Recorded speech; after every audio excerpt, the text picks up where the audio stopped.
Houthis did not attend the consultations in Riyadh, citing their objection to meeting in the Saudi capital and asserting that the venue should be changed to a more neutral location. They have also long insisted that they refuse to negotiate with Hadi because he has no power to implement any agreement. Yet, the Houthis are unlikely to be interested in the new presidential council. For the Houthis, the broken truce is more important. The truce, which was announced on April the 1st by UN envoy Hans Grundberg, promises to see an easing of the blockade on the port city of Hodeidah and the airport in Sana'a. Under the terms of the truce, 18 shipments of fuel will be allowed to enter Hodeidah and flight routes to Cairo and Amman will be permitted. The Houthis have suffered a major setback in the military bid to seize the resource-rich city of Marib and believe that the truce offers an opportunity to regroup for another potential offensive. Yemen's newly formed Presidential Council, What You Need to Know, written by Sami Hamdi. On April 7, Yemen's President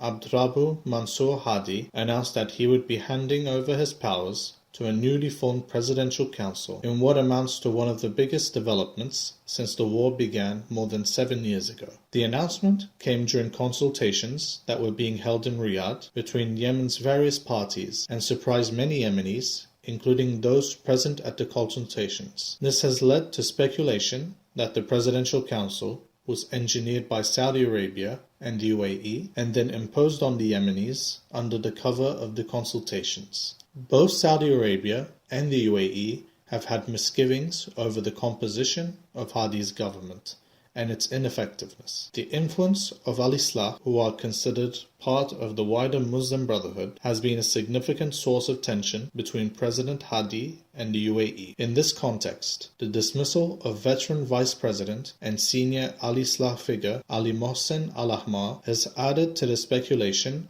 that the Presidential Council was more of a Saudi and UAE affair rather than Yemen's. Nevertheless, even among Saudi and Emirati detractors, there is a general consensus that Hadi's government has been impotent and ineffective for much of the conflict. Hadi has been unable to impose himself on the competing factions and has been unable to deliver effective policy that might bolster the resistance against the Houthis' seventh attempt at hegemony over the country. Hadi has even been unable to engineer a return for himself and his government to Yemen, even in areas that are under government control. The council is to be led by Rashad al-Alimi, a former interior minister who also held a number of security and intelligence positions between 2000 and 2011 under the government of longtime strongman Ali Abdullah Saleh, who was ousted during the Arab Spring protests. Al-Alimi is believed to have good ties with Saudi Arabia and the US and has often been consulted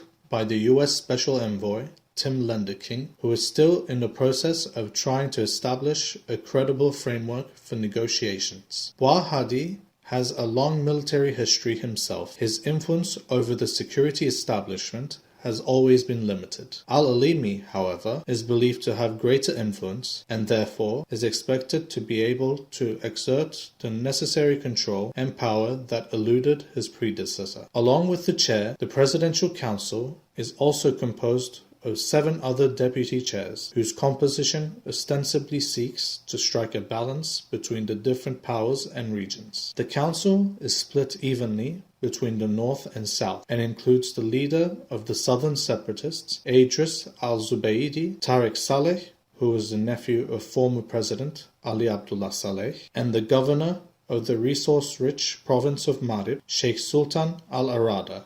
In terms of power dynamics, the council appears to strike a balance between the competing factions. The separatists are represented by Idris al-Zubaydi. Al-Islah is represented by Abdullah al-Alimi Bawazir and al-Arada. Elements of the Ali Abdullah Saleh regime that continue to command influence in the security and military apparatus are represented by Tariq Saleh. The Salafist groups, whose militias were effective in running Houthi attempts to seize Marib, are represented by Abdul Rahman al-Muharrami. The 2 important provinces of Marib and Hadramut are represented by their respective governors, who are included as members of the 8-man Presidential Council. However, it is the details of the workings of this council that lends fuel to speculation that the new body has been designed and engineered to amplify the influence over the UAE and curtail that of Al-Islah. In the absence of a consensus among the members, decisions will be taken by a simple majority vote. Al-Zubaydi, Saleh, Al-Muharrami, and Al-Bahsani, the governor of Hadramut, are all considered closely allied with the UAE and, by extension, Saudi Arabia. In other words, although Al-Islah is represented, they have effectively been rendered powerless in future decision-making.